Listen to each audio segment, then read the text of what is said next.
ఇద్దరు ప్రభుత్వ వైద్యులు ఒక దవాఖానపై కేసులు నమోదైన ఘటన మహబూబాబాద్ జిల్లాలో హాట్ టాపిక్ గా మారాయి. ఓవైపు ప్రభుత్వ ఆసుపత్రిలో ఉద్యోగులుగా పనిచేస్తూనే మరోవైపు ప్రైవేట్ క్లినిక్లు నడుపుతున్నారు. జిల్లా కేంద్రంలో ప్రముఖ పీడియాట్రిక్ డాక్టర్ స్వామి లైంగిక వేధింపుల కేసులో జైలు పాలవగా మరో వైద్యుడు నిబంధనలకు విరుద్ధంగా ఓ మహిళకు అబార్షన్ చేసిన ఘటనలో కేసు ఎదుర్కొంటున్నారు. ఇలా ప్రభుత్వ వైద్యులపై కేసుల నమోదుపై ప్రజలు కలవరపడుతున్నారు. మరిన్ని వివరాలు మా ప్రతినిధి యశ్వంత్ అందిస్తారు.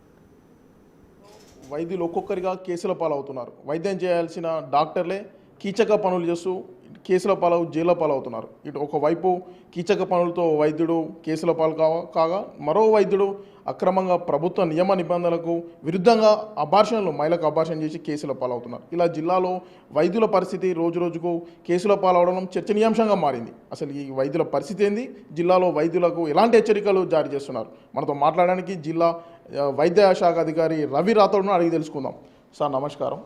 సార్, జిల్లాలో పరిస్థితి చూస్తే ఒక్కొక్కరు ఈ నెల రోజుల వ్యవధిలోనే మనం ఇద్దరు డాక్టర్ల కేసులు కావడం, మళ్ళీ వాళ్ళు కూడా ప్రభుత్వ వైద్యులు కావడం చూసాం. ఎలా స్పందిస్తారు దీన్ని? సార్, అందరికీ నమస్కారం అండి.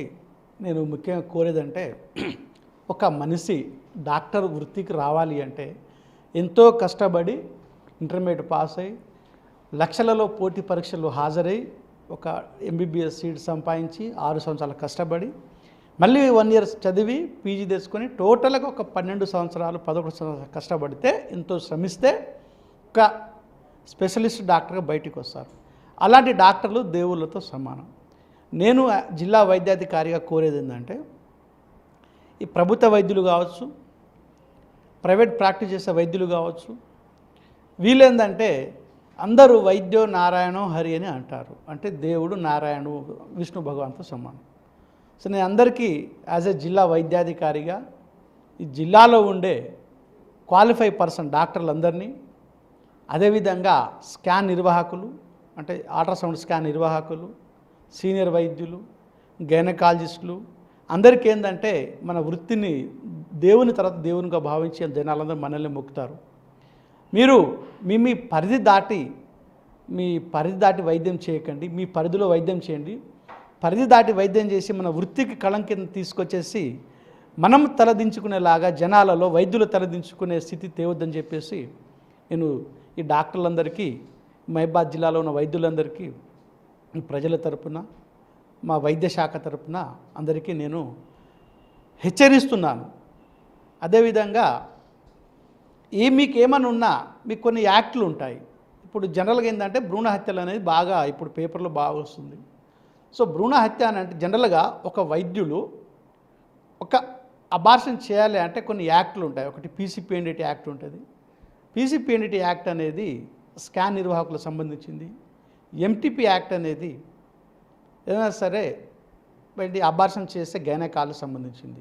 పీసీపీఎన్డీటీ అంటే వాళ్ళు స్కాన్ చేయాలి, అది దేనికి మంచి పనికే చేయాలి. అంటే కడుపులో ఉన్న పిండం ఎట్లా ఉంది. జనరల్గా ఏం మెక్కేందంటే 18 వారాల నుంచి 20 వారాల వరకు టిఫా స్కాన్ అంటాము. టిఫా అంటే మీనింగ్ ఏంటంటే ఏదైనా కడుపులో ఉన్న పిండము 17 వారాల వరకు అన్ని అవయవాలు డెవలప్ అవుతాయి. సో అన్ని అవయవాలు డెవలప్ అయినప్పుడు ఫైనల్ అంటే అప్పటి తర్వాత ఏం డెవలప్ కావు. అప్పుడు టిఫా స్కాన్ చేస్తే ఏమైనా అంగవైకల్యం ఉందా అంటే గుండె ప్రాబ్లం ఉందా, మెదడు ప్రాబ్లం ఉందా, వెన్నెపూస ప్రాబ్లం ఉందా, ఊపిరితిత్తుల ప్రాబ్లం ఉందా, ఏదైనా అంగవైకల్యం ఉన్న వాళ్ళు బయటికి పుడితే వాళ్ళు కొన్ని కోట్లు ఖర్చు పెట్టినా మళ్ళీ వాళ్ళు బాగు కారు. అలాంటి వాళ్ళకి గవర్నమెంట్ ఏం పర్మిషన్ ఇచ్చిందంటే టిఫా స్కాన్ చేసి ఏమైనా కంజెంటల్ అనామోలిస్ అంటారు. కంజెంటల్ అంటే పుట్టుకతోటి వచ్చే లోపాలు ఉంటే అవి బయటికి వస్తే బతకలేరు అని తెలిసినప్పుడు దానిని ఎంటీపీ యాక్ట్ ద్వారా అబార్షన్ చేసే హక్కు ఈ గైనకాలజిస్టులకు ఇచ్చారు. జిల్లాలో చాలా భ్రూణ హత్యలు జరుగుతున్నాయి. దీంతోపాటు స్కానింగ్ సెంటర్లో కూడా ఏదైతే ప్రభుత్వ నియమ నిబంధనలు వ్యతిరేకంగా కూడా స్కానింగ్ చేస్తున్నారు. సార్ ఎట్లా సార్, ఎలాంటి యాక్షన్ తీసుకుంటాం వాళ్ళ మీద?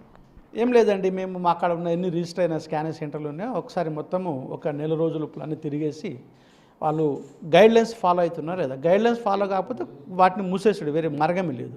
వాళ్ళు ఒక స్కాన్ చేయాలి అంటే వాళ్ళు ఎన్ని రకాల ఫామ్స్ నింపాలి, మాకేంటి ఇంటిమేషన్ ఇవ్వాలి. ఒక పేషెంట్ స్కాన్ చేయాలంటే 3-4 రకాల ఫామ్స్ ఉంటాయి. P form, L form, F form అని ఉంటుంది అన్నట్టు. ఈ ఫామ్లు బరాబర్ నింపుతున్నారా, ఎవ్రీడే ఆన్లైన్ చేయాలి. ఇవాళ ఎన్ని స్కాన్లు చేశామనేది వాళ్ళు ఆన్లైన్ చేయాలి స్కాన్లు. అట్లా అని చేస్తున్నారా లేదా, ప్లస్ స్కాన్ తీసేటప్పుడు ఎంతమంది స్కాన్ తీసి వాళ్ళకి ప్రింట్ ఇస్తామో అన్ని ప్రింట్లు వాళ్ళు స్కాన్ మిషన్లు కూడా స్టోర్ చేయాలి. సో మేము సడన్గా విజిట్కి వెళ్తాము, స్టార్ట్ చేస్తాము. ఇట్లాంటి నిబంధనలు వాళ్ళు పాటించకపోతే వాళ్ళ మీద పీసీపీఎండి యాక్ట్ ప్రకారం కేసులు ఫైల్ చేసి స్కాన్ నిర్వాహకుల మీదను కేసులు ఫైల్ చేస్తాము, స్కాన్ సెంటర్లు మూసేస్తాము.